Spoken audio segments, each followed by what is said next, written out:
Hey guys, tonight we begin with something that demands both your attention and your respect. We're stepping into a cotton field, somewhere in the deep south. The year is 1840, and you are not a visitor. You are not passing through. You are property. Legally, financially, spiritually classified as someone else's investment. And tonight, you're going to feel every second of what that actually meant. From the moment the horn tears you out of sleep, to the moment you collapse back onto a straw pallet with nothing between you and tomorrow, but a few hours of darkness and the prayers you whisper into the ceiling. So before you get comfortable, take a moment to like the video and subscribe, but only if you genuinely enjoy what I do here. And let me know in the comments where you're tuning in from and what time it is for you. It's always fascinating to see who's listening from around the world at this hour. Now, dim the lights. Maybe turn on a fan for that soft background hum. Pull the covers up if you need to. Get yourself settled, because tonight's journey is a long one, and it starts in a place where comfort wasn't a right. It was something you stole in small moments when nobody was watching. Let's get curious for a second. Have you ever wondered what it actually felt like to wake up as someone else's property? Not in the abstract, not in the summary paragraph of a history textbook, but in the bones and muscles reality of it. What did the morning smell like? What did you eat before a 14-hour day in the fields? How did you carry a sack of cotton that weighed more than a grown child across your back, while the sun pressed down on you like it had a personal grudge? What happened when the overseer rode past and your hands weren't moving fast enough? What did the weighing station feel like at the end of the day, when your entire worth as a human being was reduced to a number on a scale? What songs did you sing? And who were they really for? And what happened in those rare, fragile hours after sundown, when you were finally allowed to be something other than labor? Congratulations, you've just woken up in the year 1840, somewhere in the Mississippi Delta. You are an enslaved cotton picker on a plantation that stretches farther than your eyes can follow, and the horn just blew. Your day has already begun. The first thing you register isn't sight, it's sound. A horn, sharp and metallic, cutting through the last remnants of whatever dream you were holding on to. It doesn't care that you are dreaming about a river, or a mother you haven't seen in years, or a place where you could walk without permission. The horn doesn't negotiate. It doesn't wait.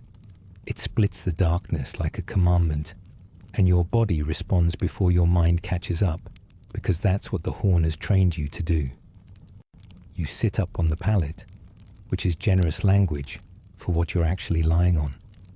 It's a collection of corn shucks stuffed into rough fabric, laid on a plank frame your uncle built from scraps the overseer didn't bother counting. The shucks have gone flat months ago. Your back knows every knot in the wood beneath them. The single blanket you share with your younger sister is more memory than material at this point, thin enough that the cold seeps through it like water through cheesecloth. And it is cold. Even this far south, the hours before dawn carry a chill that rises from the packed dirt floor and settles into your joints like an uninvited guest who plans to stay all day. The cabin is maybe 12 feet by 14. One room, no glass in the window, just a wooden shutter that's been warped by humidity and doesn't close all the way, letting in a thin blade of blue-grey light and whatever breeze the Delta sees fit to send. The walls are rough-hewn logs chinked with mud and moss, and in a few places where the chinking has fallen away, you can see the stars through the gaps. The fireplace is centered on the far wall, brick and clay, and whoever was last to tend, it let the embers die low. The room smells like wood smoke, like the grease from last night's cooking, like the particular musk of bodies that have worked hard and slept close. It's not unpleasant, exactly, It's home. It's the only home you've ever known on this side of the auction block. There are 6 of you in here. Your mother, your sister, your mother's brother, his wife, and their boy, who's maybe 4 and somehow sleeps through the horn every single morning, like he's made some private deal with exhaustion. Your mother is already up. She's been up. You can hear her moving near the fireplace, coaxing the embers back to life with a handful of pine kindling, and the kind of quiet efficiency that comes from doing the same thing 3,000 mornings in a row. She doesn't say good morning. There's no time for good morning. There's barely time for anything between the horn and the walk to the fields, and every second you spend not moving is a second the driver will. Remember, you pull on your clothes, which is another generous word for what you've got. A coarse cotton shirt, unbleached and rough against your skin, sewn by your mother from the fabric allotted twice a year. Trousers made of the same material, patched at both knees and fraying at the hems.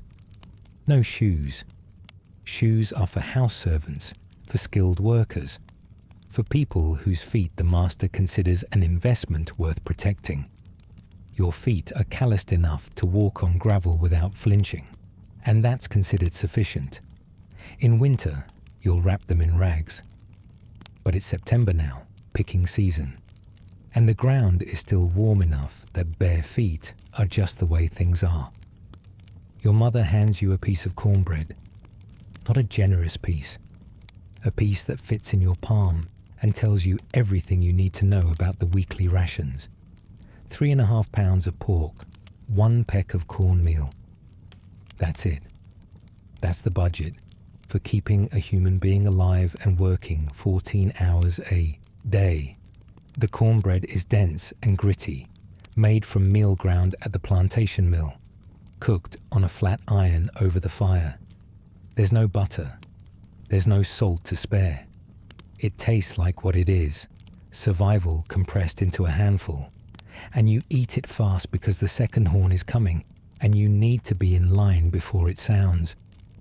Your mother's brother fills a gourd with water from the bucket by the door.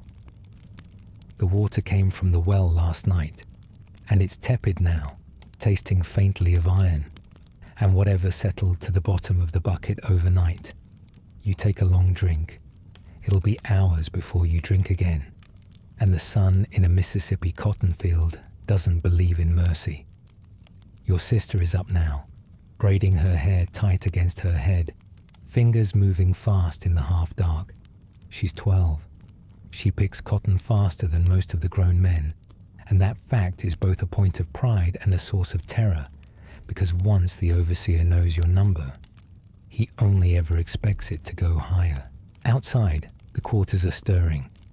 The row of cabins stretches along a dirt path about 200 yards behind the main house, far enough that the master's family doesn't have to see how their wealth actually lives, close enough that the overseer can make his rounds without exerting himself.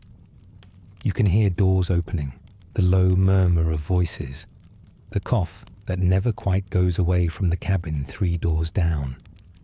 Somewhere a baby is crying, the thin, insistent wail of an infant who's about to spend the day strapped to someone's back in a cotton field, because there's no one to leave a baby with when every hand is needed.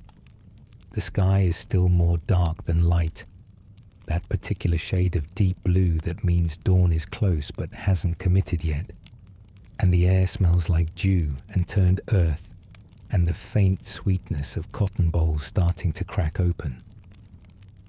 You step outside and join the procession. There's no chatter. No one is exchanging pleasantries at this hour. People move in a kind of practiced silence, single file down the path toward the fields, each one carrying their cotton sack slung over a shoulder. The sack is made of burlap, long enough to drag on the ground when it's full, and it's the most important object in your daily existence. Not because you value it, because the overseer values what goes inside it. Your sack is your ledger, your report card, your sentence. At the end of the day, That sack gets weighed, and the number it produces will determine whether tonight involves rest or the whip. The driver is already waiting at the edge of the field. He's an enslaved man too, which is one of the cruelest innovations of the system. The master doesn't need to stand in the heat all day watching you work. He's found a way to make one of your own people do it. The driver carries a whip, not by choice, but by assignment, and his job is to keep the pace, enforce the quotas, and report anyone who falls behind.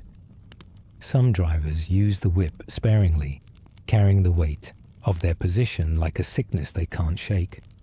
Others lean into it, finding in the small authority a way to survive that requires not thinking too carefully about what survival costs. Your driver is somewhere in between. He knows your name. He knew your father. And he'll still lay that whip across your shoulders if the overseer is watching, because the alternative is taking those lashes himself. The overseer sits on horseback at the far end of the first row, silhouetted against the lightening sky. He's a white man, hired by the master to manage the daily operations of the plantation, and he answers to no one except the man who signs his wages. He carries a shotgun across his saddle and a cowhide whip coiled at his hip, and his presence changes the air the way a storm changes the pressure. When the overseer is near, everything tightens. Shoulders square, hands move faster, eyes drop to the ground.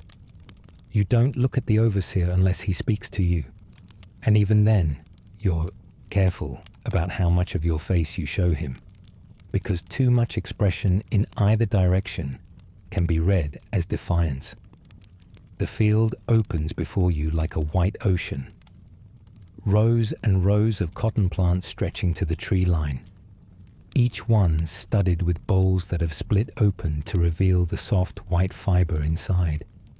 In different light, at a different angle, from a distance where you couldn't see the people bent double between the rows, it might look beautiful.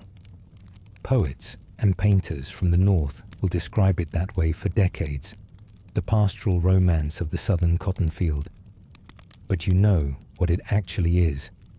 It's work measured in pounds, paid in pain, and designed to extract the maximum possible value from your body before your body gives out. The sun crests the tree line and the day begins in earnest. You move into your assigned row. Every picker has a row, and you work it from one end to the other, then double back, then repeat until the overseer calls the halt or the light, fails, whichever comes last. The technique is everything. You've been doing this since you were 7 or 8 years old, when they first put a small sack on you and told you to keep up. Back then, the bowls seemed enormous, the rows impossibly long, and your fingers bled every night from the sharp edges of the dried cotton husks. Now your hands have adapted. Your fingers are quick and precise, both hands working simultaneously, the left pulling the bowl open, while the right strips the lint free in one clean motion, dropping it into the sack without looking. The best pickers move like musicians, rhythmic and fluid, and you've watched old hands who could strip a plant clean in the time it takes most people to fumble through a single bowl. But speed comes at a cost, and the cost is your body. Within the first hour, your back is already protesting. The cotton plant grows to about 4 feet, which means you're bent at the waist for nearly the entire day, reaching down into the plant to find the open bowls hidden among the leaves. Some pickers crouch, some kneel. Some develop a kind of shuffling stoop that lets them move along the row without fully standing or fully bending. None of these positions are comfortable. All of them will, over years, reshape your spine into something that aches when the weather changes and never fully straightens again. The bowls themselves are deceptive. The cotton fiber is soft, cloud soft, the kind of thing you'd want to rest your face against if you encountered it anywhere else. But the bowl that holds it is a different story. The dried husk has sharp points, like tiny thorns, and they catch your fingers and the backs of your hands with every grab. By mid-morning, your fingertips are raw. By afternoon, they'll be bleeding. By the end of picking season, your hands will have a permanent roughness, a topography of tiny scars that tells anyone who looks exactly what kind of work you do. The cotton also gets everywhere. Fibers stick to your sweat, your hair, your eyelashes. You breathe it in, and over the years, that cotton dust will settle in your lungs like a debt that compounds silently. The sun climbs higher and the heat arrives. Mississippi in September is not a place that believes in moderation. The temperature pushes past 90 by mid-morning, and the humidity wraps around you like a second skin. Your shirt is soaked through within the first 2 hours, and it stays that way, clinging to your back and shoulders as you move. The sweat runs into your eyes, and you wipe it with the back of your hand, leaving a smear of dirt and cotton fiber across your forehead. There's no shade in the field.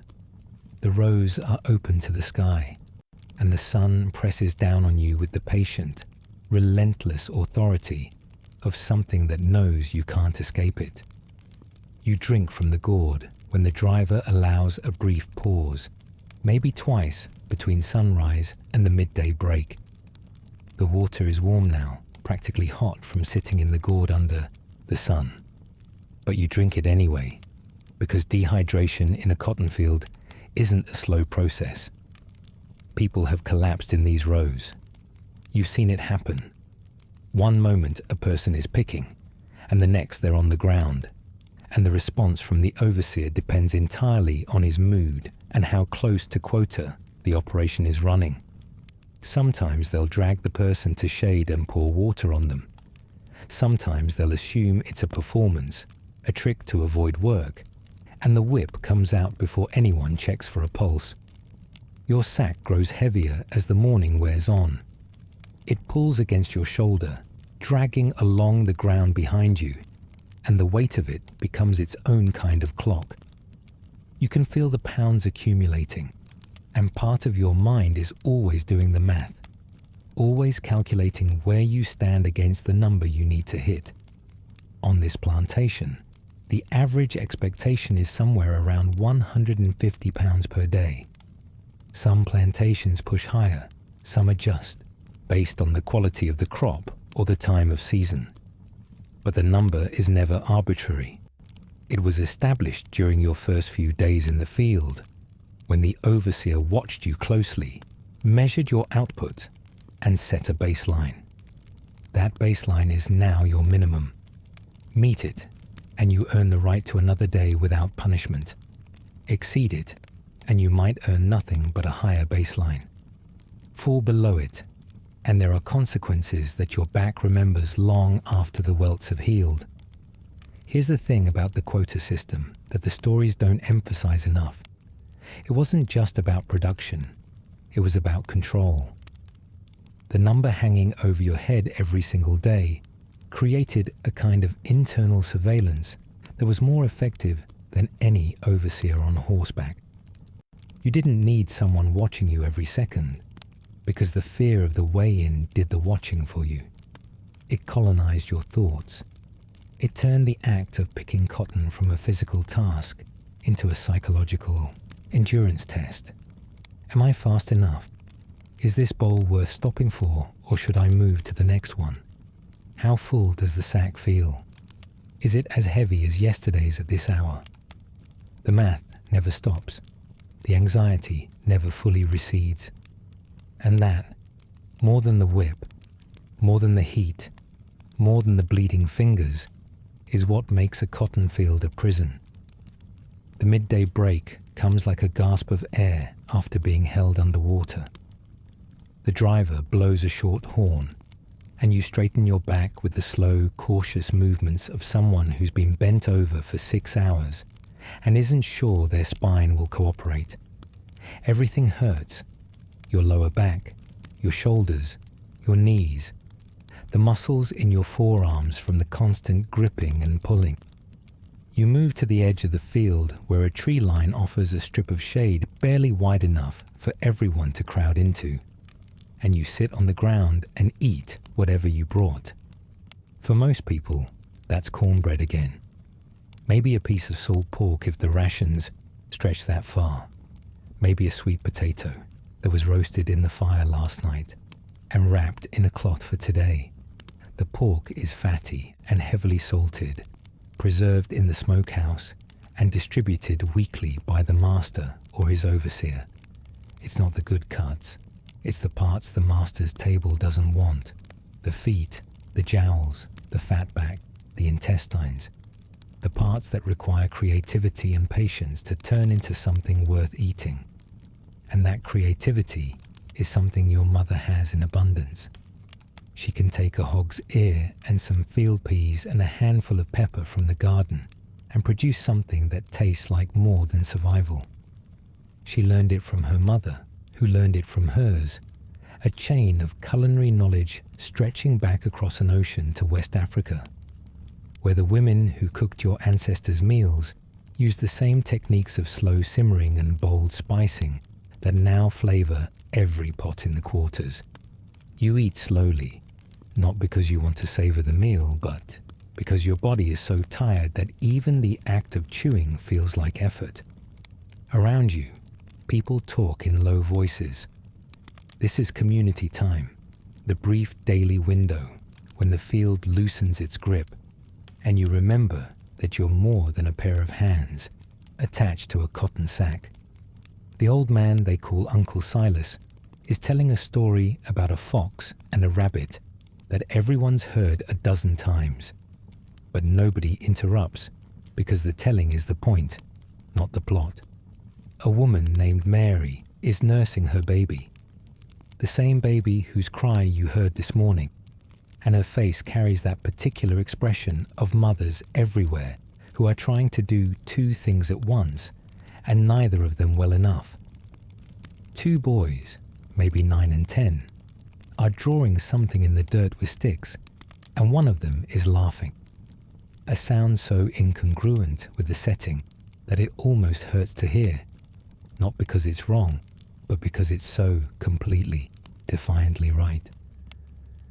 This is what the history books often miss: the laughter, the stories, the small, stubborn acts of being human in a system designed to reduce you to a unit of labor. People fell in love in these fields. They argued about whose cornbread recipe was better. They gave each other nicknames and kept track of birthdays and mourned their dead with songs that carried across the quarters after dark. The plantation wanted you to be a machine, a cotton-producing mechanism that ate and slept only enough to function. But the people in these rows refused that reduction every single day, in ways large and small, visible and invisible. A mother braiding her daughter's hair before dawn. A man carving a wooden toy for his nephew. An old woman humming a melody her grandmother brought from the Senegambian coast. These weren't luxuries. They were acts of resistance, declarations that the system could own your labor, but it could not own your soul. The break is over too soon. It always is. The driver's horn sounds again, and you're back on your feet, back in the row, back in the rhythm of pick, strip, drop, move. The afternoon is harder than the morning. The heat is at its peak now, and the air feels thick enough to chew. Your sack is heavier, your movement slower, and the part of your mind that tracks the quota is getting louder. You're somewhere around 80, 90 pounds, and you need at least 60 more before sundown. The math is tight, but doable if you keep pace, if your hands don't cramp, if the row you're working has a decent crop and not the thin, sparse plants that produce more frustration than fiber. The cotton plant itself is a remarkable piece of biology, which is a strange thing to appreciate when it's the instrument of your bondage. It grows from a seed planted in March or April, pushed into the dark delta soil by the same hands that will harvest it months later.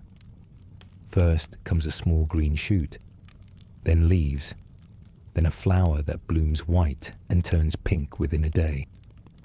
The flower falls away and leaves behind a bowl, a hard, green pod that swells through the summer heat. And inside that pod, the cotton fibers are growing, each one a single cell elongating and twisting into a strand of cellulose so fine it's almost invisible. When the bowl is ripe, it cracks open, and the fiber bursts out in a puff of white that catches the sunlight like a small explosion.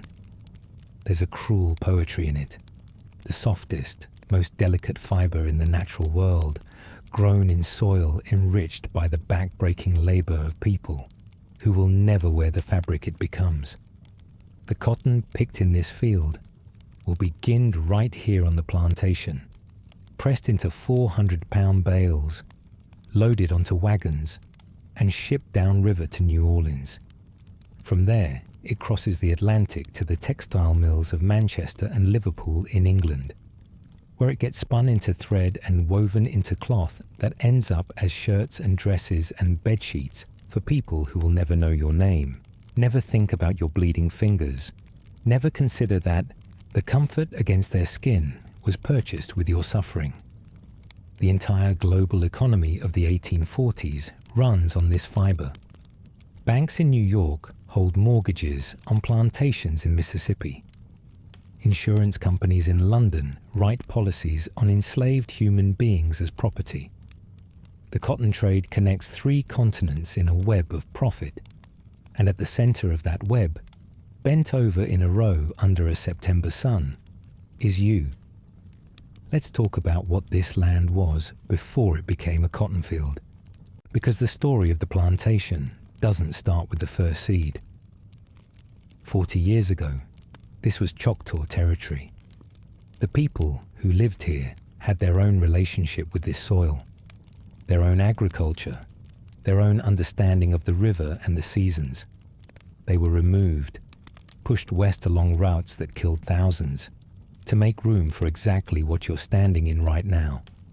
Cotton plantations, the richest agricultural land in North America, handed to white settlers who filled it with enslaved labor and turned it into the engine of American wealth. So the ground beneath your bare feet carries 2 histories of dispossession, and neither one is finished. The afternoon wears on. Your shadow stretches longer across the rows as the sun begins its slow descent. You can feel the day in every part of your body now. The small muscles in your hands are twitching. The skin on the back of your neck is burned raw from the sun. Your feet, bare against the warm earth, have picked up every thorn, every sharp stone, every piece of dried stalk that the field has to offer. But you keep picking, not because you want to, because the alternative is something you've learned to fear in a way that goes beyond the physical pain. The whip is a fact of life here, as common and unremarkable as the weather, and the casual brutality with which it's deployed is one of the system's most effective tools. It's not just the pain, it's the humiliation. It's being struck in front of people you love, in front of your children, in front of the community that depends on your strength, and having no power to resist. It's the reminder, delivered in leather across your back, that your body is not your own. The sun is touching the tree line when the final horn sounds. You straighten up for the last time, and the relief is so profound it's almost dizzying. Your sack is full, or close to it, and you hoist it over your shoulder and join the line of pickers walking toward the gin house. This is the walk that determines everything. The weigh-in. The moment the day's labor is converted from physical exertion to a number, and that number is compared against the number the overseer wrote in his ledger, and the difference between the two determines what happens next. The gin house is a wooden structure near the main barn, and outside it stands a scale, a simple beam balance with a hook for hanging the sack. The overseer is there, sitting on a stool with the ledger open on his knee, and beside him stands the driver with a lantern because the light is fading. One by one, each picker steps forward, hangs their sack, and waits. The overseer reads the weight aloud, and his assistant writes it down. There is no privacy in this process. Everyone hears everyone's number. You know who exceeded quota and who fell short, and so does the overseer, and so does every other person in line. Your turn comes.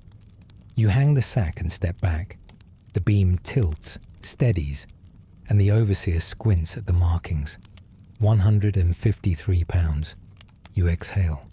Not a lot over, but enough. The overseer nods, makes a mark in the ledger, and you move on. Tonight, you eat and sleep without new wounds.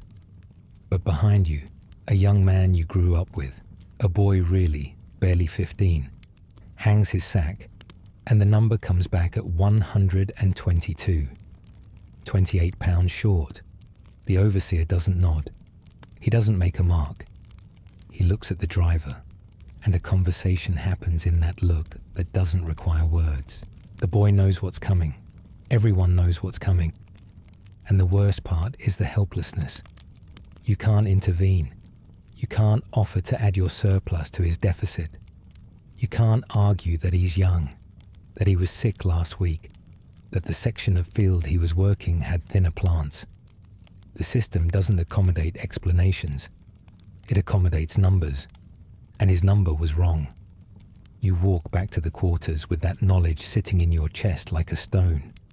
The evening light is golden and soft, the kind of light that makes even a row of slave cabins look gentle. And the incongruity of beauty and cruelty sharing the same landscape is something you never quite get used to.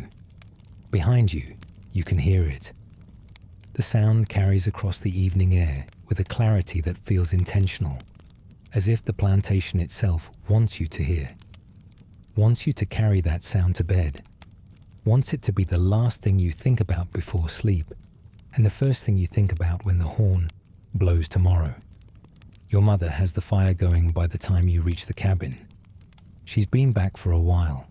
She works in the fields too, has worked in them since she was younger than your sister, but she's also responsible for the evening meal, which means she left the field just minutes before you did, and somehow already has a pot hanging over the fire. Inside the pot is what she can make from what she has. Tonight, it's a kind of stew, field peas, and a piece of fatback simmered with wild onion and a pepper from the small garden she keeps behind the cabin. The garden is technically allowed, a small concession the master grants, because it reduces the cost of feeding his workforce. But your mother has turned it into something more than a supplement. She grows sweet potatoes, collard greens, okra, black-eyed peas, herbs she can't name in English, because the names came from somewhere else, carried in the memory of women who crossed an ocean in chains and somehow managed to bring their knowledge with them. The okra is a direct line to West Africa. Historians will eventually trace it back to Ethiopia, following it across the continent and across the Atlantic, in the holds of slave ships, where captains stored African foods to keep their cargo alive during the Middle Passage. The word itself comes from the Igbo language. Your mother doesn't know this history in those terms, but she knows that when she cooks okra into a stew, and it thickens the broth into something rich and silky, she's doing what her grandmother did, and her grandmother's grandmother before that. The technique is the same. The cut of the pod, the patience of the simmer, the way it turns a handful of almost nothing into a meal that feeds a family and tastes like more than the sum of its parts.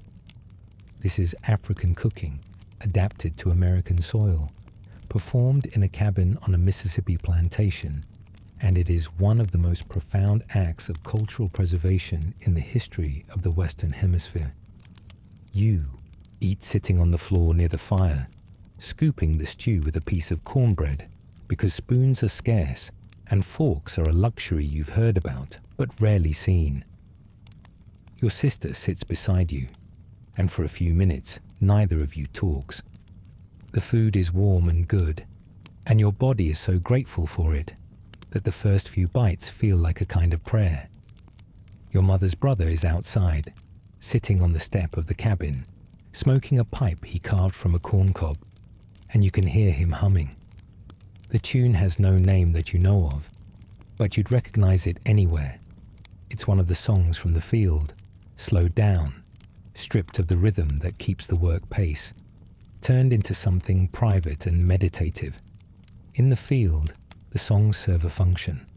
They synchronize movement, regulate breathing, and communicate messages the overseer can't decode. Out here, in the evening, they serve a different purpose. They're company. They're proof that you're still here. They're the sound of a man, refusing to let the last noise of the day be the crack of a whip. The songs deserve more attention than the history books give them. They're called spirituals, or field songs, or work songs, and they are among the most important musical traditions in American history. They draw from West African musical structures, call and response patterns that have been used for centuries across the Senegambian coast and the forests of the Gold Coast. A lead singer calls out a line, and the group responds, creating a rhythm that turns individual effort into communal labor. But embedded in the lyrics are layers of meaning that the enslaver doesn't hear. When you sing about crossing the River Jordan, you might be singing about heaven. You might also be singing about the Ohio River. When you sing about following the drinking gourd, you're mapping the Underground Railroad in melody, using the Big Dipper as a compass, and turning astronomy into a survival guide.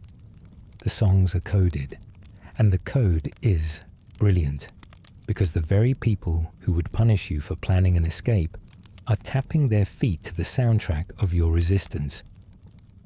After supper, your mother pulls out a basket of mending. There are always things to mend. The coarse fabric of your clothing doesn't forgive hard labor, and the twice-yearly allotment of cloth means that every tear, every frayed seam, every missing button has to be repaired by hand. She works by firelight, and the shadows her fingers throw against the wall are enormous, a kind of unintentional puppet show that your cousin's boy watches with wide eyes from his corner of the floor. Your sister is carding cotton, pulling the fibers through a pair of hand cards to prepare them for spinning. The irony isn't lost on anyone. You spend all day picking cotton for the master, and at night you process more cotton just to clothe yourself. The system has arranged things so that even your rest hours generate value for someone else. Let's talk about the cabin itself, because it tells a story the master never intended. Yes, it's small. Yes, the roof leaks when the rains come hard. Yes, the chimney draws poorly and fills the room with smoke on damp nights. But look closer. The swept dirt floor is packed tight and clean, maintained with a diligence that speaks to pride, not resignation. Your mother sweeps it every morning with a broom made from bundled sage, and the floor is as smooth and level as packed earth can be. In one corner, there's a wooden chest your uncle built, and inside it are the few things this family owns: a clay pipe, a carved wooden comb, a scrap of blue fabric that was once part of a dress your grandmother wore, a small iron pot that came with your mother when she was sold from a plantation in Virginia and traveled 800 miles in a coffle line to end up here. These objects are worth nothing to the master. They're worth everything to you. They're proof of continuity, evidence that the people who came before you had hands and hearts and memories, and that those things survive even when the people themselves are sold, separated and scattered like seeds in the wind. The sleeping arrangements in the cabin are a nightly negotiation of space and warmth. Your mother and sister share the pallet against the far wall. Your uncle and his wife take the pallet near the fireplace, where the warmth is best, but the smoke is worst.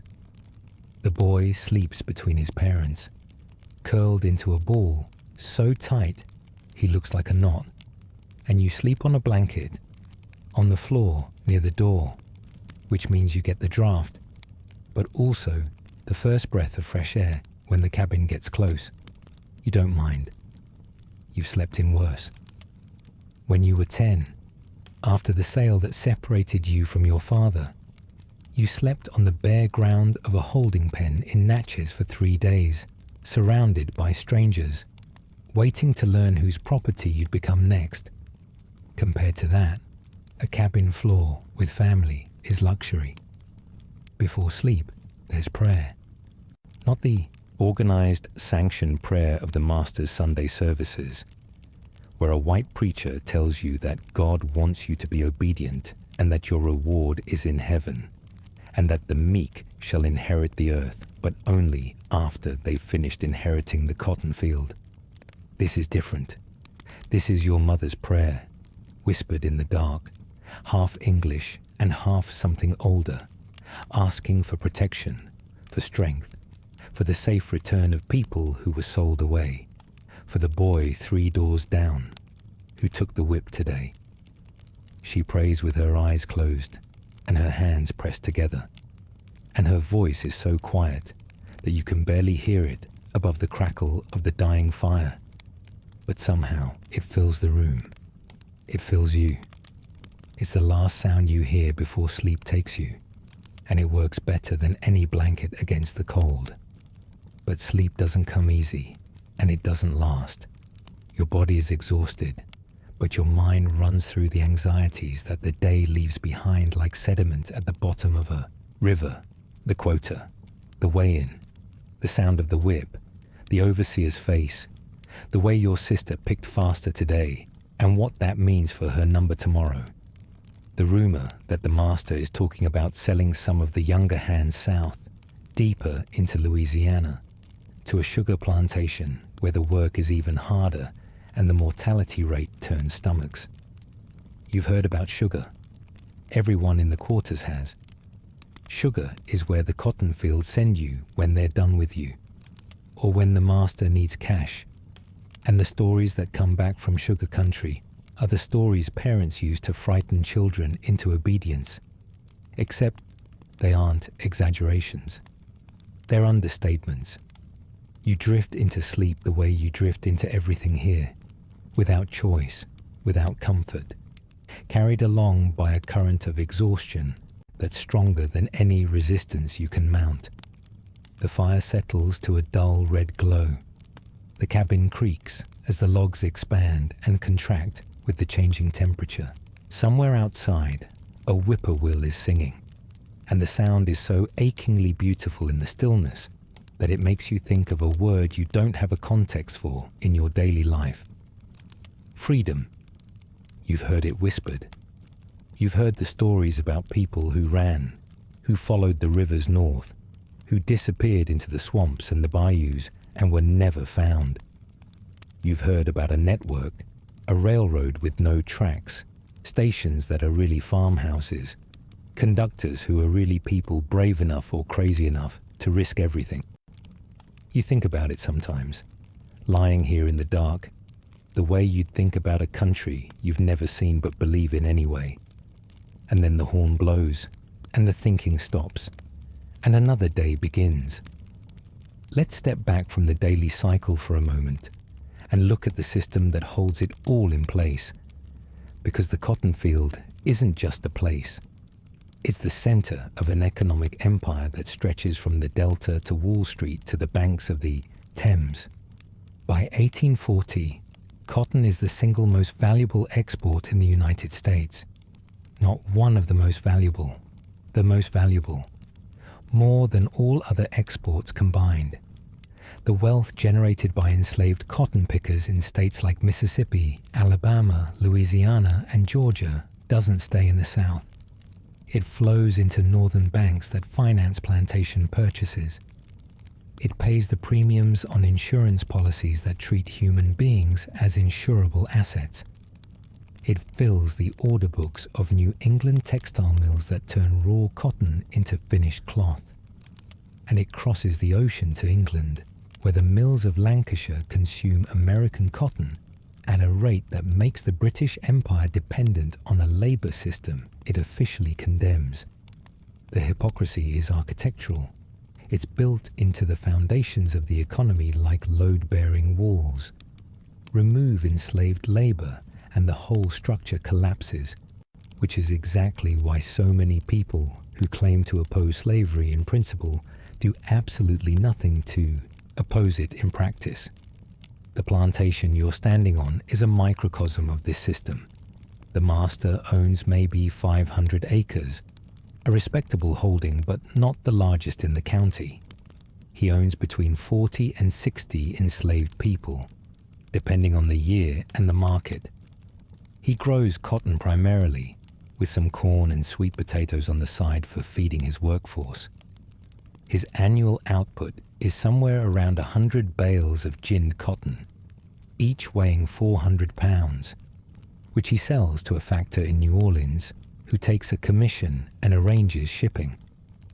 After expenses, after paying the overseer, after feeding and clothing his enslaved labor at the absolute minimum cost, after maintaining equipment, after servicing the loans he took out to buy the land and the people, the master clears maybe a few $1,000s a year, which sounds modest until you consider that the average American worker in 1840 earns about $300 a year. The master's wealth isn't just in cash, it's in the people he owns. A healthy, skilled field hand in the prime of working age might be valued at $800 to $1,000. A woman who can bear children is valued even higher. The master's enslaved population represents an asset base worth $30,000 to $50,000, which is enormous wealth by the standards of the time. And it's wealth that can be mortgaged, leveraged, sold piecemeal, or passed down through inheritance like furniture. This is the economic reality behind your daily existence in the cotton field. You're not just picking cotton. You're generating returns on investment. You're servicing debt. You're maintaining a lifestyle. You're funding an entire civilization's self-image of prosperity and progress. And the numbers in the overseer's ledger, the ones that determine whether you get the whip tonight, are part of an accounting system that connects your bleeding fingers to stock prices in London. That's the scale of it. That's what the cotton field actually is. Let's get back to the cabin. It's Sunday, which means something different here than it does in the master's house. For the master, Sunday means church, a long-winded sermon about Christian duty and divine order, followed by a meal that features food you'll never taste, served on plates you'll never touch. For you, Sunday means something rare and precious. A day off, not a full day, not exactly. There's still water to haul, firewood to chop, repairs to make to the cabin, clothing to wash in the creek. But the fields are closed, and the absence of the horn creates a silence that feels physical, like a weight lifted from your shoulders. Sunday is when the community breathes. People visit between cabins. Children play in the open space between the rows of quarters, games that involve running and chasing, and a kind of creative chaos that would get them whipped on any other day. Women gather near the creek to wash clothing and exchange news, the particular kind of communication network that operates entirely through oral channels and is more reliable than any newspaper. Someone heard that a family on the Henderson plantation was sold to a trader headed for Texas. Someone else heard that old Mr. Campbell freed 2 of his house servants in his will, which the family is contesting because of course they are. The information flows like water, finding its own level, and by evening, everyone in the quarters will know what everyone else knows. Because in a community where you can't write letters or read newspapers or travel without a pass, the spoken word is your only connection to the world beyond the tree line. Sundays are also when the spiritual life of the quarters reaches its fullest expression. The Master allows a preacher, a black preacher, to hold services in a clearing near the creek, and the gatherings are part worship, part concert, part town hall. The preacher speaks with an authority that has nothing to do with the Master's permission, and everything to do with the conviction in his voice. He draws from the Bible, of course, but the Bible he preaches from is a different book than the one the white minister reads on Sunday morning. In the quarters, Moses isn't just a figure from ancient history. He's a promise. The Exodus from Egypt isn't a metaphor. It's a prophecy. And the River Jordan isn't just a body of water in the Holy Land. It's the Mississippi, the Ohio, any river that separates bondage from freedom. The music at these gatherings is something you carry with you the rest of the week. Voices rising together in harmonies that are partially structured and partially improvised, following patterns that are older than anyone here can remember, but that live in the body, in the way breath and voice and rhythm merge into something that transcends language. The spirituals are communal property. Everyone knows them. Everyone adds to them. And they serve a function that goes beyond comfort or entertainment. They build solidarity. They remind you that you're part of a people, not just a collection of isolated individuals. And in a system designed to atomize, to separate, to reduce you to a single name in a ledger, that sense of collective belonging is revolutionary. The baptisms are particularly powerful. When someone in the community chooses to be baptized, the whole quarters turns out. They gather at the creek, and the preacher wades in waist deep, and the person being baptized follows, fully clothed, and the singing rises from the bank like something physical, like you could reach out and hold it. When the body goes under the water and comes back up, the sound that erupts from the crowd is unlike anything the Master's church ever produces. It's joy and grief and defiance braided together, and it means something specific in this context that it doesn't mean anywhere else. To be baptized here is to declare that your soul belongs to God and not to the man who holds your bill of sale. It's a theological claim that is also a political one, and the people who make it understand both dimensions, even if they'd never use those words. The Saturday night and Sunday gatherings also serve as the community's court, its counsel, and its memory. Disputes between families are mediated by elders. Marriages are recognized and celebrated, even without legal standing. The births of children are announced and blessed. The deaths of the elderly are mourned with a gravity that honors lives the system treated as expendable. And the stories are told.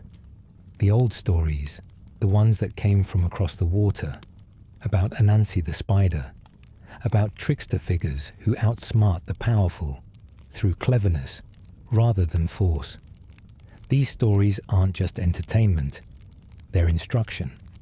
They teach children that intelligence is a weapon, that the weak can overcome the strong, that survival requires cunning as much as endurance. The trickster tales of West Africa become the Brer Rabbit stories of the American South, and in every telling, the message is the same.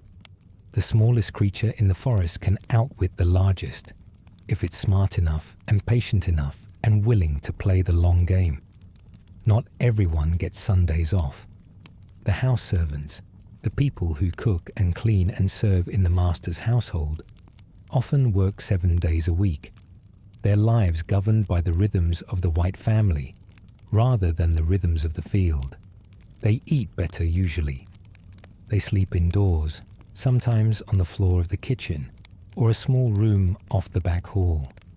They wear better clothes, hand-me-downs from the master's family that are still finer than anything in the quarters.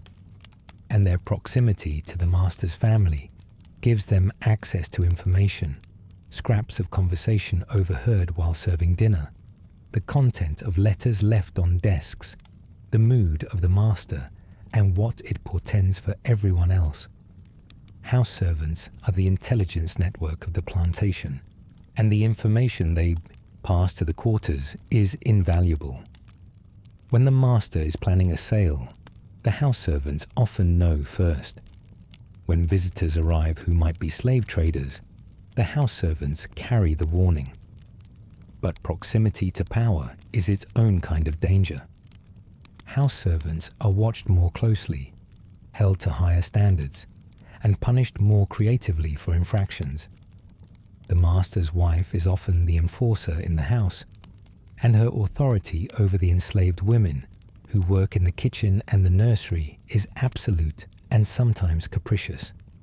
Jealousy, real or imagined, can turn a house servant's life into a particular kind of nightmare that the field hands are largely spared. The politics of the house are more complex, more personal, and more unpredictable than the politics of the field, where at least the rules are simple, even if they're brutal. Pick your quota or face the whip. In the house, the rules change with the mistress's mood, and the consequences are harder to predict and sometimes harder to survive. Let's return to the field, because that's where most of the story lives, and the field in 1840 is not the same field it was in 1820, or will be in 1860. Cotton production is accelerating. The gin, that mechanical marvel Eli Whitney patented in the 1790s, removed one bottleneck in the process by separating fiber from seed at a speed no human hand could match. But it created a new pressure on the other end, the picking end, your end. The gin can process cotton faster than you can pick it, which means the plantation's production capacity is now limited only by how much raw cotton the labor force can bring in. And the master's response to that equation is predictable. More acres, more hands, higher quotas. Over the past 2 decades, the average amount of cotton picked per person per day has increased steadily, not because the work got easier or the tools improved, but because the methods of coercion got more refined. Historians will eventually document this in cold, mathematical terms. Individual productivity in cotton picking increased by roughly 400% between 1800 and 1860. 400%. That number isn't explained by better seeds or better weather, or suddenly discovering that cotton bolls open more obligingly in October. It's explained by the whip, by the quota system, by the relentless, scientifically managed application of violence and terror to extract more and more output from the same human bodies. The plantation isn't just a farm, it's a factory. And the management techniques being developed here, the record keeping, the performance tracking, the punishment for underproduction, are the ancestors of industrial management systems that will eventually show up in northern factories, then in global corporations. The overseer's ledger is a primitive spreadsheet. The quota is a primitive KPI. The whip is a primitive termination notice. The plantation is where American capitalism learned to measure, optimize, and dehumanize. And the people it practiced on first were you. Let's talk about the children, because they're here too, and their presence in the cotton field is one of those facts that should stop you in your tracks every time you encounter it. Children as young as 5 or 6 are put to work on the plantation, not necessarily in the cotton rows at first. The youngest ones start with lighter tasks, carrying water to the field hands, gathering kindling, helping in the kitchen garden, watching the younger children while the adults work. But by 7 or 8, most are given a small cotton sack and assigned a row. Their quota is lower, proportional to their size, but it's still a quota, and they're still punished for falling short. Your sister started picking at 8. She cried the first week, not from the work exactly, but from the blisters that covered her small fingers and the shock of realizing that this was now her life. Not someday, now. She's 12 now and picks faster than most adults, her hands moving with a precision that would be remarkable in any context but is heartbreaking in this one, because that skill represents not talent cultivated, but childhood stolen. She should be learning to read. She should be climbing trees and inventing games and asking the kinds of ridiculous questions that children ask when they're allowed to be curious. Instead, she's calculating pounds in her head and worrying about a number and moving through the rows with the efficiency of someone who has learned, at 12, that efficiency is the only thing that stands between her back and the whip. The children of the quarters form their own small society within the larger community. They play when they can. Games that combine elements of African tradition with the improvisations of childhood. They run races. They wrestle. They play variations of hide and seek in the rows of cotton, which is technically forbidden, but happens anyway, because children are, among other things, small engines of defiance. They learn from the adults around them, not in schools, but in the daily practice of living. How to build a fire, how to mend a shirt, how to read the overseer's mood from the way he sits his horse, how to sing the songs, how to pray, how to carry knowledge that can't be written down because writing is forbidden, which means everything worth knowing has to be stored in the memory, passed mouth to ear, generation to generation, in a chain of oral tradition that connects the quarters of a Mississippi cotton plantation to the villages of the Niger Delta and the banks of the Gambia River. The literacy prohibition is worth pausing on.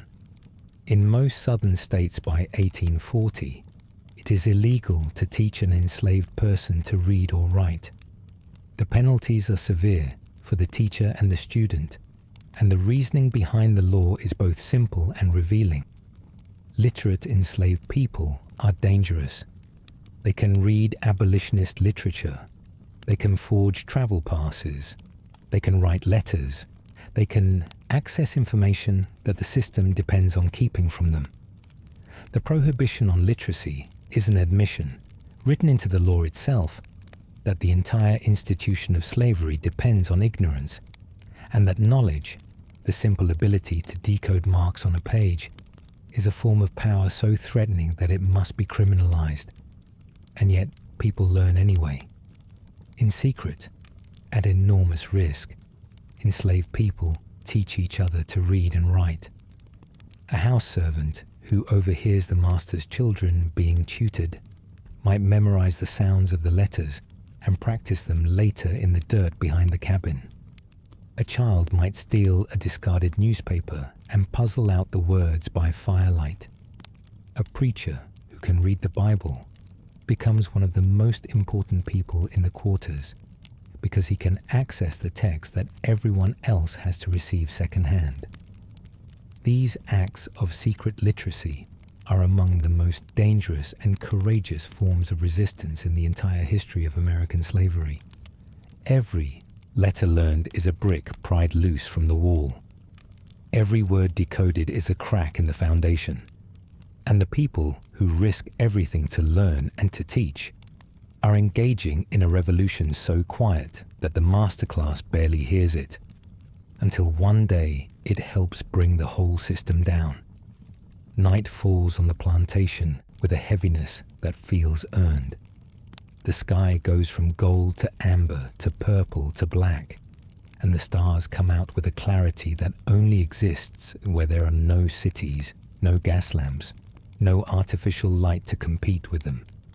In the quarters, the fires glow behind shuttered windows, and the sounds of the evening settle into a pattern. Low voices, the occasional clang of a pot, a child's laugh, cut short by a parent's hush, a dog barking somewhere near the barn, and underneath all of it, the songs, always the songs. Someone is singing always the way someone is always breathing, because the music and the breathing serve the same purpose. They keep you alive. They keep you connected to something larger than the field and the quota and the whip. You lie on your blanket on the cabin floor and stare at the ceiling, where the firelight throws shifting patterns across the rough wood. Tomorrow, the horn will blow again. Tomorrow, you'll pull on the same rough shirt and walk the same path to the same field and bend over the same rows and fill the same sack and carry it to the same scale and wait for the same number. And the day after that, and the day after that.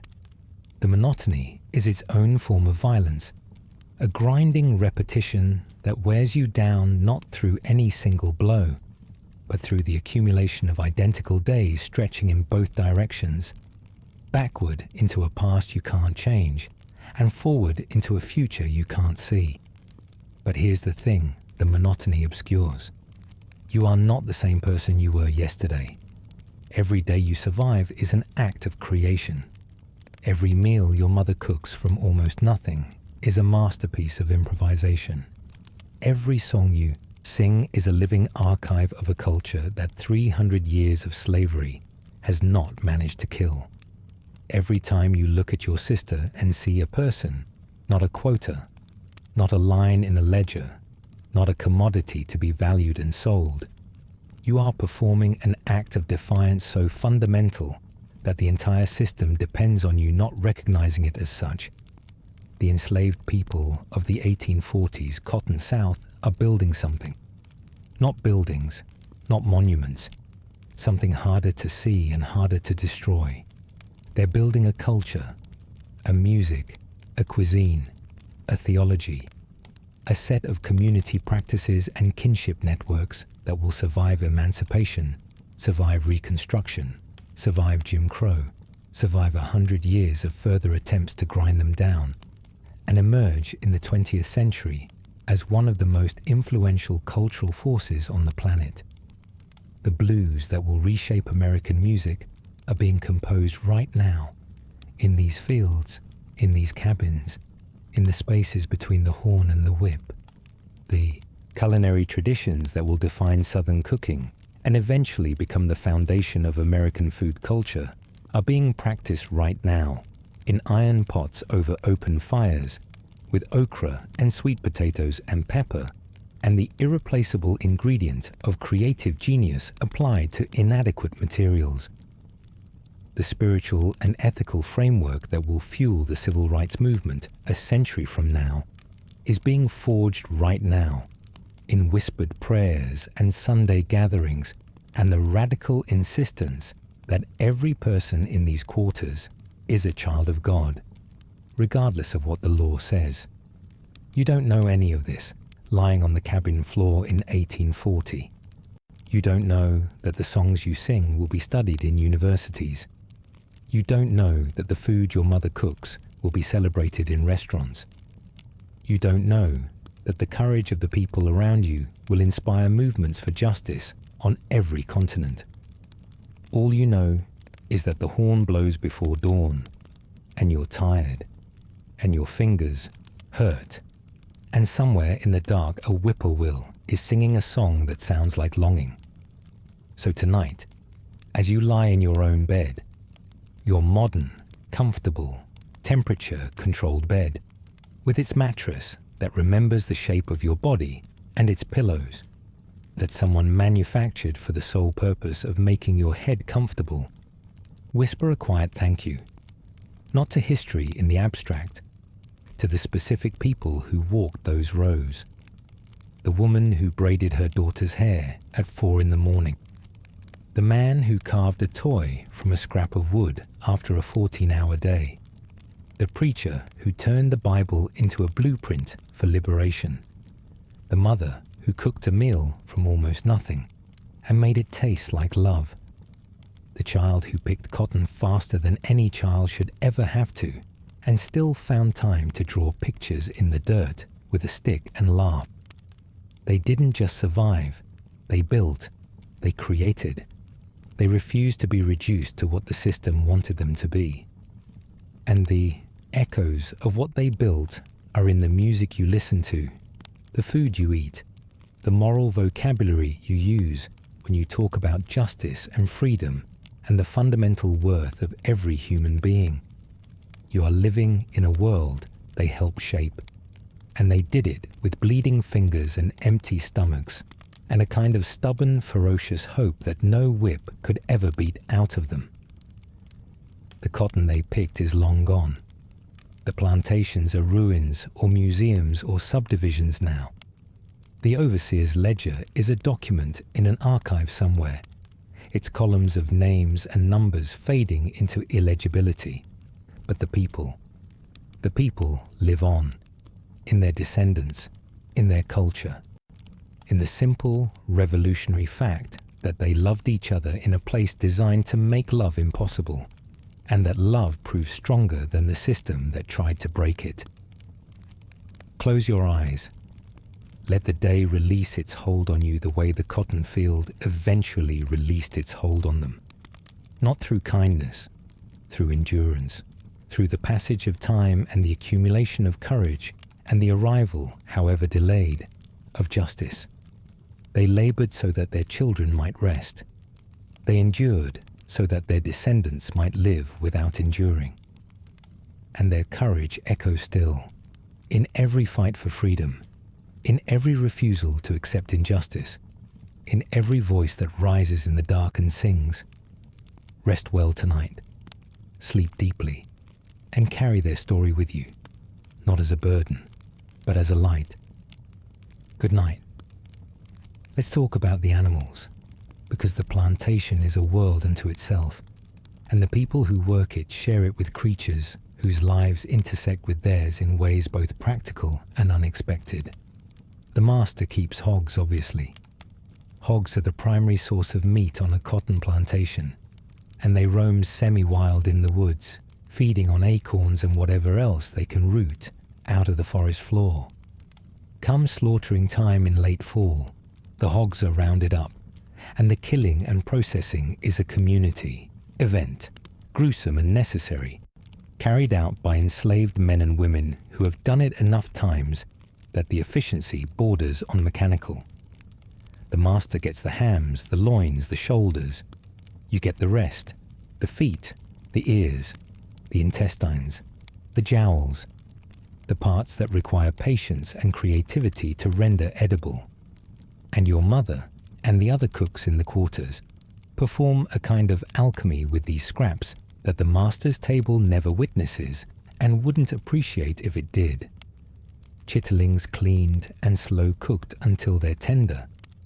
Hog's head cheese seasoned with pepper and vinegar.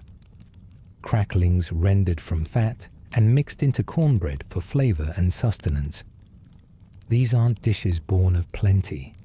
They're dishes born of genius applied to scarcity, and they will survive long after the plantation itself is a memory, becoming the backbone of a culinary tradition that America will one day celebrate without always acknowledging where it came from. Then there are the chickens. This is one of the quiet ironies of plantation economics. In many parts of the South, enslaved people are allowed to keep chickens. The logic from the master's perspective is simple. Chickens reduce the cost of feeding the workforce, and eggs supplement the rations without coming out of the plantation's budget. But the consequence is more significant than the master intends. Chickens produce surplus that can be traded, sometimes even sold. An enslaved person with a flock of chickens has something approaching an economic agency, however small, however circumscribed. They can trade eggs for fabric, for tobacco, for a knife, for small comforts that the rations don't include. In some places, they sell chickens at local markets on Sundays, accumulating tiny amounts of cash that they hide in the cabin or bury in a spot only the family knows about. This isn't freedom. It isn't even close. But it's a crack in the total economic control the plantation exercises, and people exploit it with the same ingenuity they apply to everything else. Dogs are another presence on the plantation, and they serve a dual purpose that makes them both companions and threats. The master keeps hunting dogs and tracking dogs, and the tracking dogs are specifically trained to pursue runaway slaves.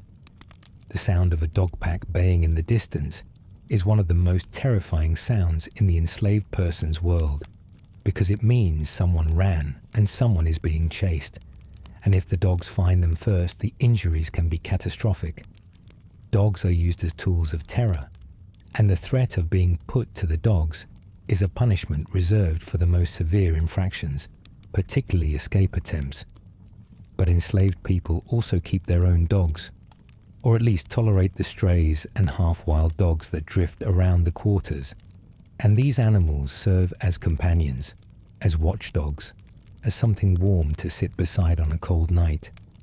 The relationship between enslaved people and animals is complicated by the fact that the system treats both as property, and the awareness of that parallel is not lost on anyone in the quarters. Mules deserve a mention too, because the mule is the plantation's other essential worker, and the comparison between how the master treats his mules and how he treats his people is illuminating in the worst possible way.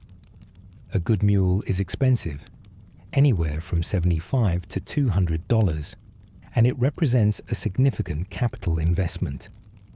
The master ensures his mules are well fed, well housed, and not overworked to the point of breakdown, because a dead mule is money lost, and replacing one takes time and cash. The mule gets better veterinary care than you get medical care. The mule's workload is calibrated to its capacity. The mule, when it's worn out, is allowed to rest. The fact that you can make the same comparison about yourself and find yourself on the losing end of every metric tells you everything about how the system values human life when that life belongs to someone else. Let's go back to the garden for a moment, because the small plots cultivated behind the cabins in the quarters are more significant than their size suggests. Your mother's garden is maybe 20 feet square, fenced with sticks to keep the chickens out, and it contains a world. Sweet potatoes growing in mounded rows, their vines spreading along the ground in thick green tangles. Collard greens, their broad leaves dark and leathery. Okra stalks standing tall and producing the slender green pods that go into the stew pot. Field peas climbing a framework of branches. A few cayenne pepper plants whose fruit your mother dries and grinds with a stone and stores in a small clay jar. And in one corner, carefully tended, a patch of herbs whose names she speaks in a language the overseer wouldn't recognize. Plants she grew from seeds she's carried from plantation to plantation, guarding them the way another person might guard jewelry or gold. This garden is resistance in vegetable form. It represents time and labor that the master doesn't control. It produces food that the master doesn't ration. It preserves agricultural knowledge that came across the ocean in the memories of women who were given nothing else to carry. The sweet potato, which your mother roasts in the ashes of the fire and wraps in leaves, is a direct substitution for the yam that was a staple in West African cuisine. The technique is the same. The preparation is the same. The connection to ancestral tradition is intact, surviving the Middle Passage, surviving the auction block, surviving 2 generations of displacement, still present, still nourishing, still reminding you that you come from somewhere and that somewhere had gardens too. The economics of the garden extend beyond nutrition. Surplus vegetables can be bartered with other families in the quarters, traded for goods at the rare opportunities when enslaved people are allowed to participate in local markets or stored for the leaner months when the master's rations fall short, which they often do. The garden creates a tiny, fragile zone of independence within the total dependency of slavery, and the people who cultivate these plots do so with a seriousness that reflects their understanding of what's at stake. Control over food is control over survival, and any degree of that control you can claw back from the system is worth the hours of work it takes to plant, tend, and harvest these small squares of earth. Now, let's talk about one more thing before we close out this day. Something that lives between the lines of every other topic we've covered tonight. The geography of escape. You lie in that cabin and you think about freedom. And what you're really thinking about is distance. How far is the Ohio River? How many miles of swamp and forest and open road stand between you and the states where slavery is illegal? The answer is daunting. From central Mississippi, the nearest free territory is hundreds of miles north, through terrain that's hostile in every sense, infested with patrols, studded with checkpoints, and populated by white citizens who are legally obligated and financially incentivized to capture and return you. A successful escape from the Deep South Cotton Belt is one of the most difficult physical and logistical feats imaginable, requiring weeks of travel on foot, mostly at night, through swamps, where the water moccasins and the alligators are the least of your concerns. And yet, people attempt it, constantly. The records show a steady stream of runaways from every plantation in every county, listed in newspaper advertisements that describe the fugitive's appearance, clothing, and any distinguishing marks, which often include scars from the whip. Most are caught, many within days. The punishment for running and being caught is severe enough that is meant to deter everyone who hears about it, but it doesn't. People run because the calculation changes at some point. The risk of escape, however enormous, becomes preferable to the certainty of bondage, and some of them make it. Some of them reach the Ohio, cross it in stolen boats or on the ice in winter, and touch free soil for the first time in their lives. Some of them reach the stations of the Underground Railroad, that network of safe houses and sympathetic white and black allies that stretches from the border states to Canada. And some of them disappear into the swamps and bayous closer to home, establishing hidden communities called maroon settlements where former slaves live outside the plantation system entirely, growing their own food, governing themselves, and existing in a state of permanent, precarious freedom that the authorities periodically attempt to destroy, but never fully succeed in eliminating. You think about all of this in the dark, and you think about your father, and you think about the boy who took the whip today, and you think about your sisters, fast hands, and what they're building toward, and you make a decision that isn't quite a decision yet, but is something closer to a seed being planted. Not tonight, not tomorrow, but someday, maybe. The thought doesn't resolve into a plan. It doesn't need to. It just needs to exist, the way a coal exists in the ash, glowing faintly, waiting for the air that will turn it into flame. But before we let the night close in completely, let's go back to a few hours earlier. Because there's more to this day than the field and the way-in, and the parts in between tell you as much about the reality of enslaved life as any row of cotton ever could. Let's talk about water. Something so basic, you probably haven't thought about it in years, unless your pipes froze or your filter needed changing. On a cotton plantation in 1840, water is work. The well is located near the main house, which means it's a walk from the quarters. Hauling water is often assigned to children or to older enslaved people who can no longer keep pace in the field, and it's done with wooden buckets that hold maybe 3 gallons each, and weigh about 25 pounds when full. Multiply that by the number of trips needed to supply a row of cabins, a cooking fire, the animals, the washing, and you've got a job that's physically demanding in its own right and carries zero recognition. Nobody counts water hauled in a ledger. Nobody adjusts your quota because you spent the hour before dawn making sure the cabin had drinking water. The well water itself tastes like iron because the soil is rich with minerals that seep into the groundwater. And in the summer, it sometimes carries a slightly sulfurous tang that makes you hold your breath while you drink. But it's water. It keeps you alive. And in a climate where the heat can drop a grown person in the field, the distance between the well and the cabin is a calculation measured in survival. Let's talk about clothing, because what you're wearing in that cotton field isn't just uncomfortable. It's a statement about your value in the eyes of the system. Twice a year, usually in the spring and fall, the master distributes fabric or finished garments to the enslaved population. For men, this typically means 2 coarse cotton shirts, 2 pairs of trousers, and maybe a wool jacket for winter.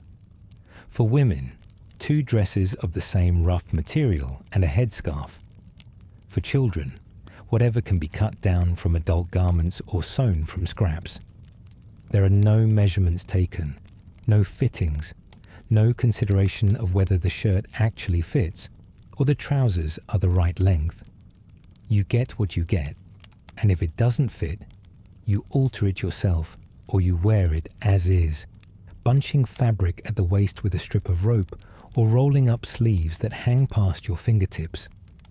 The fabric itself is called Negro cloth in the plantation ledgers, and it's manufactured in northern factories specifically for the purpose of clothing enslaved people at the lowest possible cost. It's a rough, unbleached cotton, or a coarse blend of cotton and wool, stiff when new and quick to wear thin once it's been washed a few times.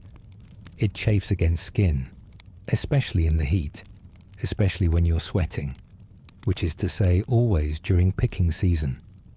The dye, when there is any, is a dull grey or brown that fades to something even more dispiriting after a few weeks of sun and hard wear.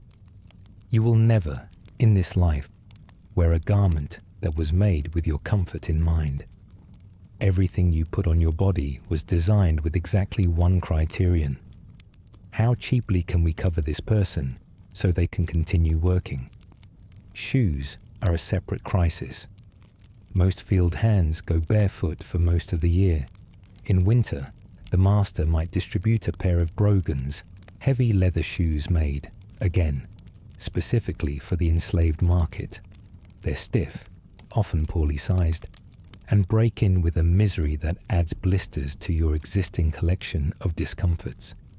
Many enslaved people prefer to go barefoot even in cold weather, rather than endure the brogans, wrapping their feet in rags when the temperature drops below what bare skin can handle.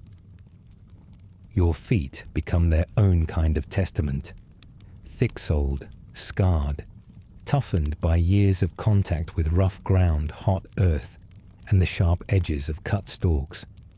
A doctor examining your feet in another context might be alarmed. Here, they're just feet. Working feet. They carry you to the field and back, and as long as they keep doing that, nobody gives them a second thought. Now let's step inside the gin house, because the cotton doesn't end its journey when it leaves your sack. The gin house is where raw cotton becomes a commodity, and the process is both fascinating and instructive about the economics that govern your life. The cotton gin itself is a relatively simple machine, a rotating cylinder fitted with small wire hooks that catch the cotton fibers and pull them through a narrow grate, separating the lint from the seeds. The seeds fall away into one compartment. The lint, now clean and fluffy, moves into another. Before the gin, separating cotton fiber from seed by hand was so tedious that a single person could process only about a pound of cotton per day. The gin does the same work hundreds of times faster, which is exactly why cotton went from a minor crop to the dominant force in the American economy within a single generation. The gin on your plantation is powered by mules, hitched to a long beam that they walk in circles, turning the mechanism. The mules are probably in better physical condition than you are, because the master feeds his mules well and houses them in a barn with hay and shelter. This isn't sentimentality, it's economics. A good mule costs money and can't be bred as easily as the labor force can be expanded. You, on the other hand, are replaceable, and the system has made that calculation with a clarity that's almost admirable in its heartlessness. After the gin does its work, the clean cotton lint is pressed into bales using a massive screw press. It takes enormous force to compress 400 pounds of fluffy cotton fiber into a bale compact enough to transport, and the press is operated by enslaved men who turn the screw with long wooden levers, walking in circles the same way the mules do. The bales are wrapped in burlap and bound with iron straps, and each one is marked with the plantation's brand, the same way cattle are marked, the same way, in some states, enslaved people are marked. The bales are stacked in a warehouse until there are enough to justify a shipment, at which point they're loaded onto wagons and hauled to the nearest river landing, where they'll be loaded onto a steamboat and carried to New Orleans, the great marketplace of the Cotton Kingdom, where they'll be sold to factors who will sell them to shippers, who will sell them to mill owners in England, who will turn them into the textiles that clothe the Western world. Every step in that chain generates profit for someone who isn't you. The factor takes his commission, the shipper charges freight, the mill owner marks up the finished cloth, the merchant marks it up again. By the time the cotton you picked this morning becomes a shirt on a clerk's back in Liverpool, it has passed through a dozen hands and generated wealth at every exchange. The only hands that generated no wealth for themselves are yours. The system is designed with elegant precision to ensure that the people who do the actual work of growing, picking, ginning and baling the cotton receive exactly nothing. Not wages, not shares, not credit. Nothing except the rations, the clothing, and the shelter required to keep them alive enough to do it all again tomorrow. Let's talk about the master's house, because it sits at the other end of this plantation like a different country, and the contrast between your life and his tells you everything about what Cotton actually built. The main house is probably 2 stories, painted white, with columns along the front porch in the Greek Revival style that's popular across the Deep South in this era. It looks like democracy. It looks like civilization.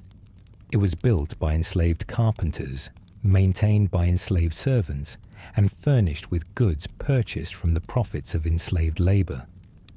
The irony isn't subtle. It's load-bearing. The entire aesthetic of the antebellum South, the grand houses, the manicured grounds, the hospitality, the gentility, sits on top of a foundation of human bondage, and the architecture itself, those white columns, that sweeping porch, exists to make that foundation invisible. Inside the house, the master's family eats meals prepared by an enslaved cook, sleeps on beds made by enslaved servants, wears clothing laundered by enslaved hands, and lives a life of comfort that is entirely subsidized by the labor of people who live 200 yards away in dirt-floored cabins. The master's children are taught by a tutor. His wife hosts dinner parties. He reads the newspaper in a leather chair on the porch and discusses cotton prices with his neighbors over whiskey and cigars. His daily concerns are about markets and whether the overseer is managing the workforce efficiently. He does not pick cotton. He has probably never picked cotton. He may not even fully understand the mechanics of picking cotton, but he profits from every single pound that leaves this field, and the system of laws, customs, and violence that makes this possible is so thoroughly embedded in the culture that he genuinely believes, or has convinced himself he believes, that this arrangement is natural, ordained, and perhaps even beneficial to the people whose labor makes his life possible. This is the mythology of paternalism, and it's worth understanding because it's the story the slaveholding class tells itself to sleep at night. The master isn't a tyrant in his own telling. He's a father figure, a protector, a civilizing influence on people he considers childlike and incapable of self-governance. He provides food, shelter, and Christian instruction, and in return, his workers provide labor. It's a fair exchange in his accounting. He might even feel genuine affection for some of the people he owns. The cook, whose cornbread he praises, the valet who's known him since childhood, the children who play with his own children in the yard, though not as equals. This affection doesn't prevent him from selling those same people if financial circumstances require it. Paternalism isn't love. It's ownership wearing a mask, and the mask comes off the moment the market demands it.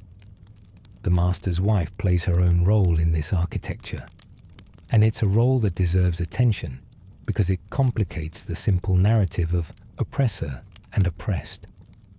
The mistress of the plantation is herself constrained by a system that grants her comfort but little real power. She can't own property independently in most states. She can't vote. Her identity is legally subsumed into her husband's, and yet, within the household, she exercises authority over enslaved people in ways that are intimate, daily, and sometimes more psychologically damaging than the overseer's whip. She manages the house servants. She inspects the work. She distributes the clothing allotments. And her moods, her jealousies, her frustrations with a marriage she may not have chosen often land on the bodies and psyches of the women who serve her. The mistress is not the architect of the system, but she is one of its most immediate enforcers, and the relationship between enslaved women and the plantation mistress is one of the most fraught and complex dynamics in the entire institution.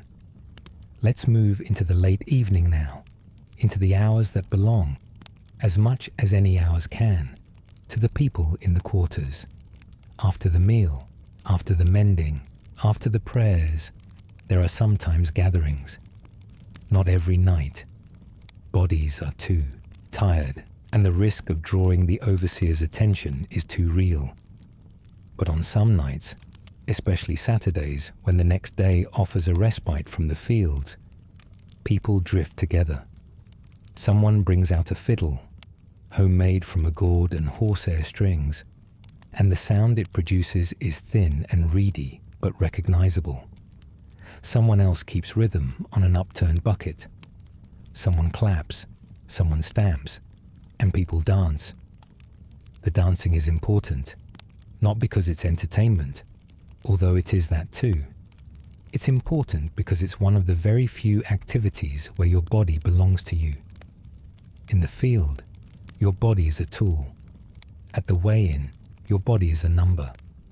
In the cabin, your body is exhaustion, given physical form. But when you dance, your body becomes something else. It becomes expression.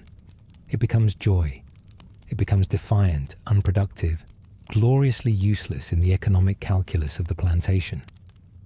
Dancing produces no cotton. It fills no bales. It adds no value to the master's ledger. And that's exactly why it matters. It's the body reclaiming itself, if only for a few minutes, from the system that claims ownership. The music at these gatherings draws from deep wells. The rhythms are West African, syncopated patterns that don't align with European musical structures and that carry the DNA of Akan drumming, Wolof percussion, Mandinka string traditions. The instruments are improvised from whatever materials are available: gourds, animal skins, wooden planks, jawbones, the ever-present iron pot repurposed as a drum.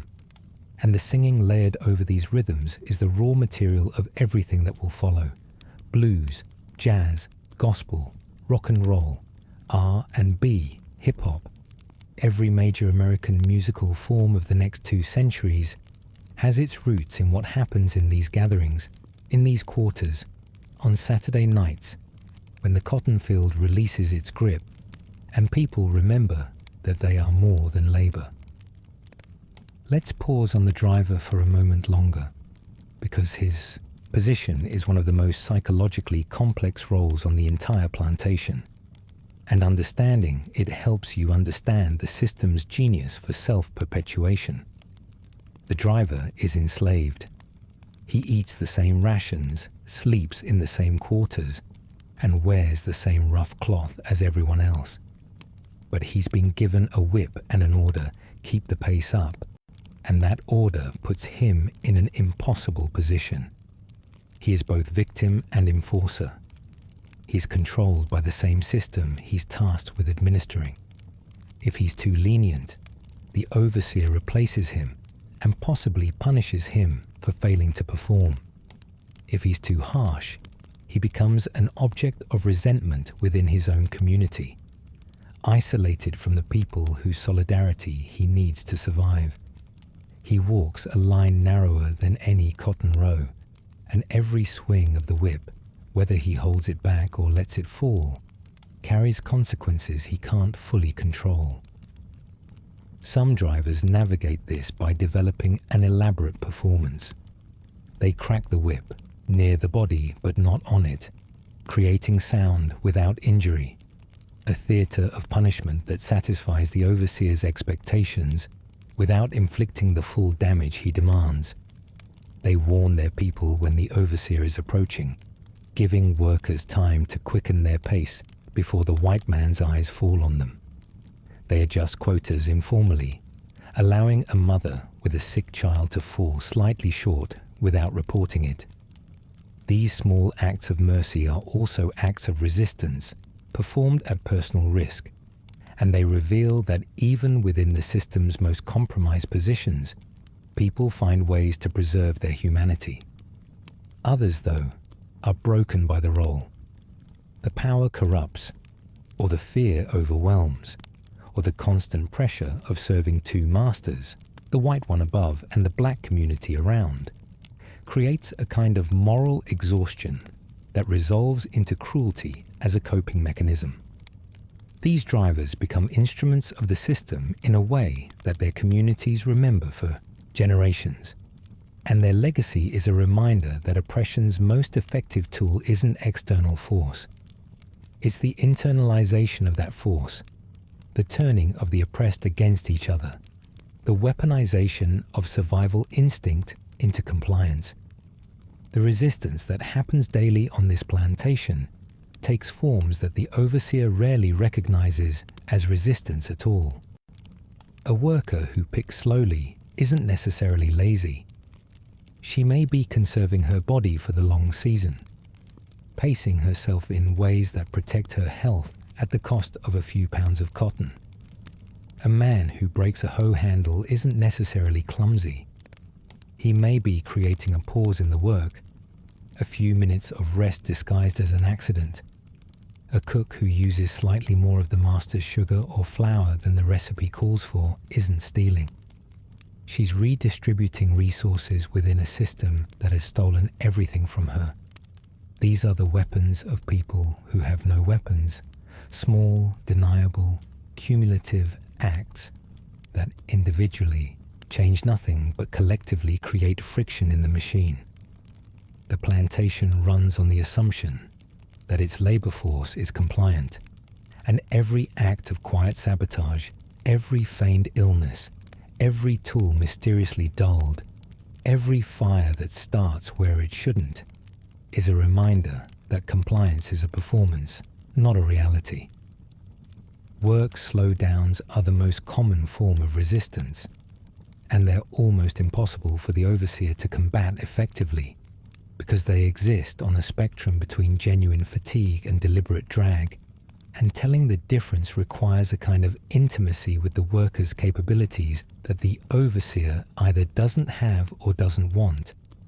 If everyone picks 10 pounds less today, is that resistance or just a bad day? If the ginning takes longer than expected, is that sabotage or mechanical trouble?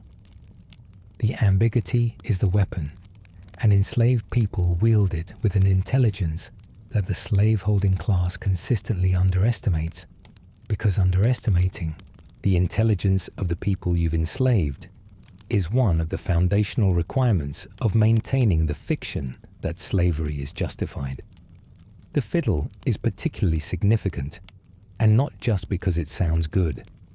Enslaved fiddlers were prized by the master class, often hired out to play at white social events, dances, and parties.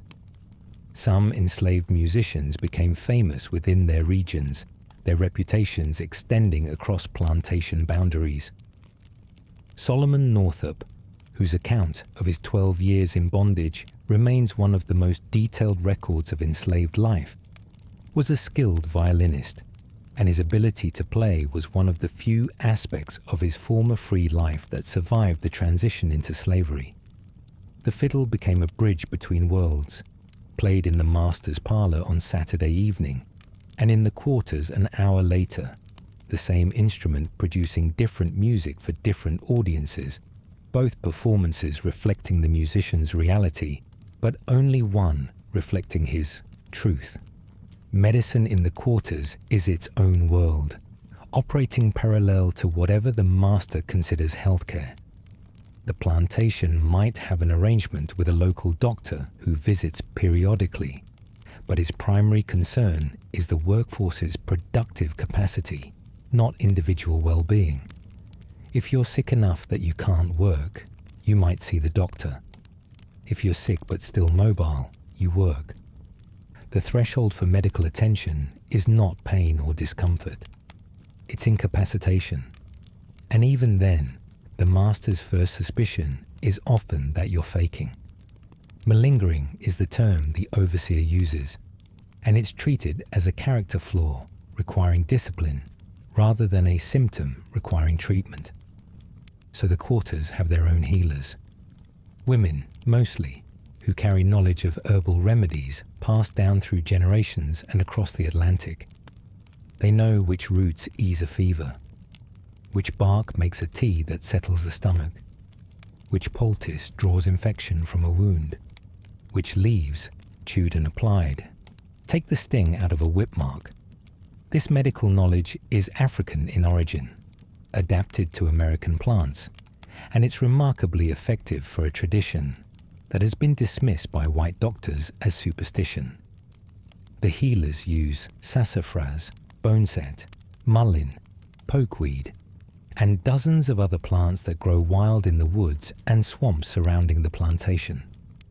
They know which mushrooms are safe and which will kill you. They know how to set a broken bone and how to ease the pain of childbirth. They operate without formal training, without instruments, without any of the resources available to the master's physician, and they keep the community alive through a combination of botanical expertise, practical experience, and a kind of intuitive empathy that no medical degree could replicate. Childbirth in the quarters deserves its own consideration, because it sits at the intersection of the most intimate human experience and the most dehumanizing economic system. When an enslaved woman gives birth, she is simultaneously a mother and a producer of value. The child she delivers will be classified as property from the moment it enters the world, valued, recorded in the master's ledger, and potentially sold. The master has a financial interest in the reproductive capacity of enslaved women, which is one of the most disturbing sentences in the English language, and also one of the most historically accurate. Some slaveholders explicitly incentivize childbearing, offering lighter duties or small privileges to pregnant women, not out of compassion, but out of the same logic that leads a rancher to take care of his breeding stock. The child is the return on investment. And yet, motherhood in the quarters is also one of the most powerful forces of resistance and humanity in the entire institution. Women fight for their children with a ferocity that no system of bondage has ever managed to extinguish. They nurse them, name them, teach them, protect them, pass down stories and songs and skills and a sense of identity that the plantation can never fully control. When a mother braids her daughter's hair, she's not just grooming, she's connecting. She's saying, with her hands, what the system forbids her from writing in a letter. You are mine, you are loved, you come from somewhere, and that somewhere matters even when everything around us says it doesn't. The threat of sale hangs over every family in the quarters like a permanent weather system. Between 1820 and 1860, roughly 1 in 3 enslaved marriages in the Cotton South will be broken by sale. 1 in 3. Children sold away from mothers. Husbands sold away from wives. Entire families scattered across states and never reunited. The domestic slave trade is a machine that runs on human grief, and its operators are business people who weigh the profit of a sale against the social disruption it causes with the cold efficiency of actuaries calculating risk. The auction block is where the paternalism mythology disintegrates completely, because no amount of rhetoric about fatherly care and mutual obligation can withstand the sight of a man selling a mother's child to a stranger while she screams. And yet people form families anyway. They marry, knowing the marriage carries no legal weight and can be dissolved by the master's signature. They have children, knowing those children may be taken. They love, knowing love makes them vulnerable in ways the system is designed to exploit. This is not naivety. This is courage of the most fundamental kind. The decision to love in a context where love can be weaponized against you is one of the bravest things a human being can do. And the enslaved people of the Cotton South did it every single day, in every cabin, on every plantation, with a determination that should humble anyone who has ever taken the stability of their family for granted. The night deepens. The fire is out now, just a bed of grey ash with the faintest orange glow at its center, like a memory of warmth. The cabin is dark and still, and the sounds of the quarters have settled into the particular silence of a community at rest. Not peace exactly, not comfort, but the closest thing to either that this place allows. Your mother's breathing is steady and slow. Your sister murmurs something in her sleep, a fragment of a sentence directed at someone in a dream. The wind moves through the gaps in the wall and carries with it the smell of the fields, that sweet vegetable scent of cotton bolls mixed with the earthiness of turned soil, and the distant hint of the river. You think about your father. You haven't seen him in 5 years. He was sold to a trader when the master needed cash to cover a bad debt, and the last you saw of him was his back, moving away down a road in a line of chained men headed south. Nobody told you where he was going.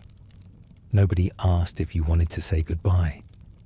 One day, he was there, sitting on the cabin step, carving a walking stick from a branch and telling you about the time he saw a black bear by the creek, and the next day he was gone, erased from your daily life as completely as if he'd never existed. Except he did exist. He exists still, somewhere, in a field you'll never see, on a plantation you'll never know the name of, and the space he left behind is a kind of wound that doesn't heal because it doesn't close. It just stays open quietly, underneath everything else, hurting in a way that's too permanent to call pain and too constant to call grief. This is the cruelty that sits at the center of the system, the cruelty that makes all the other cruelties possible. not the whip, not the quota, not the heat or the hunger or the exhaustion, the separation, the deliberate, calculated severing of the bonds between people who love each other, performed not out of malice, not usually, but out of economics. Your father wasn't sold because the master hated him. He was sold because the master needed $1,200, and your father's body was worth $1,200, and the transaction made more sense than selling a mule or mortgaging an acre. The banality of it is what makes it monstrous. Your family was broken the way you'd break $1, casually, for change. And tomorrow, the horn will blow, and the cotton will need picking, and you will rise and walk to the field and bend your back and fill your sack and carry it to the scale, and the number will be written in the ledger, and the overseer will nod or he won't, and the sun will set, and your mother will cook, and someone will sing, and you will sleep, and the whole cycle will begin again, and again, and again, until something changes, until the system breaks or bends or is broken, until the war comes or the law shifts, or 1,000 small acts of resistance accumulate into something the plantation can no longer contain, until the morning the horn blows and nobody answers it. That morning is coming. You don't know when. You might not live to see it. But it's coming, carried forward by every song sung in defiance, every family held together against the odds, every skill preserved, every prayer whispered into the dark, every act of love performed in a place that was built to make love impossible. It's coming because the people in these cabins, your people, are not what the system says they are. They are not 3/5 of a person. They are not chattels. They are not entries in a ledger. They are full, complete, magnificent human beings, and the force of that truth is greater than any institution built on its denial. So tonight, as the darkness settles in and your pillow cradles your head, think about the people who had no pillow, who slept on corn shucks and packed earth and woke before dawn to a horn that demanded everything and offered nothing. Think about their hands, raw from the bowls, steady from practice, gentle with their children. Think about the songs they carried in their throats and the recipes they carried in their memories and the faith they carried in their hearts. Think about what it means to build a culture under conditions designed to destroy one, and what it says about the human spirit that they succeeded. They built the foundation you're standing on. They grew the crop that funded the nation. They cooked the food that fed the South. They sang the songs that became the soundtrack of a country. They did it all without pay, without recognition, without the basic dignity of being called by their own names instead of the names the master gave them. And they did it with grace and grit and a stubborn, magnificent refusal to disappear. Rest well tonight. You earned your comfort. They earned it for you. And in the morning, when the world asks you to remember what matters, remember them. Remember the cotton picker in 1840, standing in a Mississippi field under a September sun, sack over one shoulder, back bent, hands bleeding, heart full, alive, enduring, building, something the master couldn't see, and the overseer couldn't measure, and the ledger couldn't contain. Close your eyes now. Let the quiet hold you. Sleep well. And carry their story with you, not as a weight, but as a light that never goes out. Good night.